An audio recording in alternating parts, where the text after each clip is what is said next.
नमस्कार, एक बार फिर से आप सभी का मेरे चैनल में स्वागत है। आज के इस वीडियो में हम कक्षा 3 की 21 फरवरी से लेकर 26 फरवरी तक की शिक्षक डायरी देखेंगे। तो अब देर बिल्कुल भी नहीं करते हैं और अपने टॉपिक की तरफ हम बढ़ते हैं। माह फरवरी सप्ताह संख्या 4 दिनांक 21/2/2022 से 26/2/2022 तक।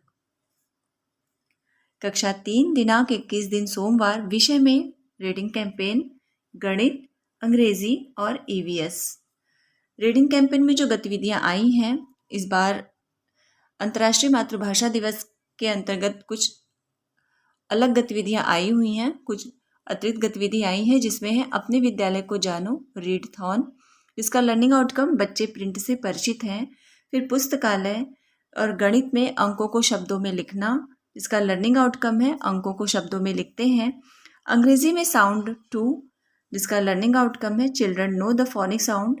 और ईवीएस में पाठ 4।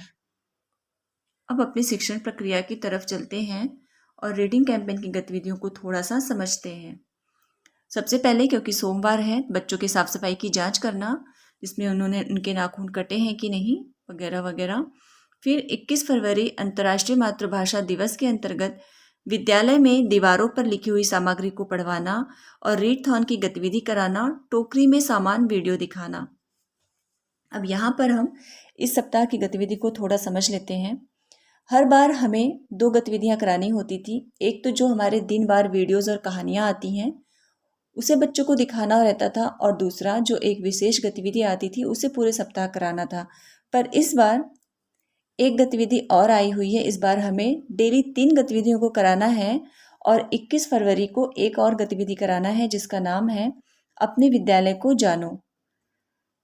यह अंतर्राष्ट्रीय मातृभाषा दिवस के अंतर्गत है। अंतर्राष्ट्रीय मातृभाषा दिवस के अंतर्गत 2 गतिविधियां इस बार थी। एक तो सोमवार के लिए ही थी सिर्फ, जो है अपने विद्यालय को जानो, और जो रीड थॉन है इसे पूरे सप्ताह कराना है। तो सबसे पहले हम अपने विद्यालय को जानो पर देख लेते हैं इसमें हमें क्या कराना है। तो इसमें हमें जो पीडीएफ मैंने शेयर किया है साप्ताहिक कार्य योजना का, उससे आपने पढ़ा ही होगा, उसमें लिखा हुआ है कि हमें इसमें क्या कराना है। फिर भी एक बार इस पर चर्चा कर लेते हैं। इस पर हमें बच्चों को अपने विद्यालय के आसपास, क्लासरूम में, दीवारों पर जो कुछ भी लिखित सामग्री है उसे बच्चों को पढ़ने के लिए प्रेरित करना है, जिससे कि वे शब्द उनके दृष्टि शब्द बन जाएं, और फिर उन्हें क्लासरूम में बुलाकर उसे लिखने के लिए भी प्रेरित करना है। जैसे दीवारों पर नीति वाक्य लिखे हुए हैं, बालिका शौचालय, बालक शौचालय, पुस्तकालय भवन, प्रधानाध्यापक कक्ष, ये सब जो भी दीवारों पर लिखित सामग्री है उन्हें बच्चों से पढ़वाना है। दूसरी है रीड थॉन। तो रीड थॉन में हमें क्या करना है, या समूह 1 के लिए भी आई है, समूह 2 के लिए भी आई है। तो क्योंकि कक्षा 3 से 5 समूह 2 में आते हैं, तो समूह 2 के लिए रीड थॉन में बच्चों को पुस्तकालय में ले जाना है और उन्हें अपने पठन स्तर के अनुसार कोई भी एक किताब चुनने के लिए कहना है। वे उस किताब को पढ़ेंगे और सप्ताह के अंतिम दिन हमें उनसे उस पुस्तक के बारे में पूछना है और उन्हें कुछ न कुछ उस पुस्तक के बारे में बताना है। तीसरी जो विशेष गतिविधि है वो है बोलो। तो आज यहाँ सोमवार में मैंने उसे शामिल नहीं किया है, मंगलवार से उसे शामिल करेंगे, क्योंकि सोमवार के दिन हमें एक और गतिविधि करनी थी, अपने विद्यालय को जानो, तो इतना समय नहीं मिल पाता इसलिए। और उसके बाद सोमवार को जो आया है टोकरी में सामान, इसका वीडियो दिखाना। फिर रीड थॉन के अंतर्गत लिए किताबों को पढ़वाना। होमवर्क में अपने पसंद से कोई एक पाठ पढ़ना। यहाँ पर मैं कुछ कहना चाहती हूँ, हम शॉर्ट में डायरी लिख सकते हैं, हमें एक लाइन में भी लिख सकते हैं, सिर्फ इतना कि रीड थॉन की गतिविधि पर कार्य या बोलो गतिविधि पर कार्य। पर हमें इतना पता रहना चाहिए कि इसके अंतर्गत हमें बच्चों के साथ करना क्या है। आगे बढ़ते हैं। गणित में सैकड़ा तक की संख्या को शब्दों में लिखवाना पर कार्य व गृह कार्य। अंग्रेजी में साउंड 2 पढ़ना व अभ्यास कार्य कराना।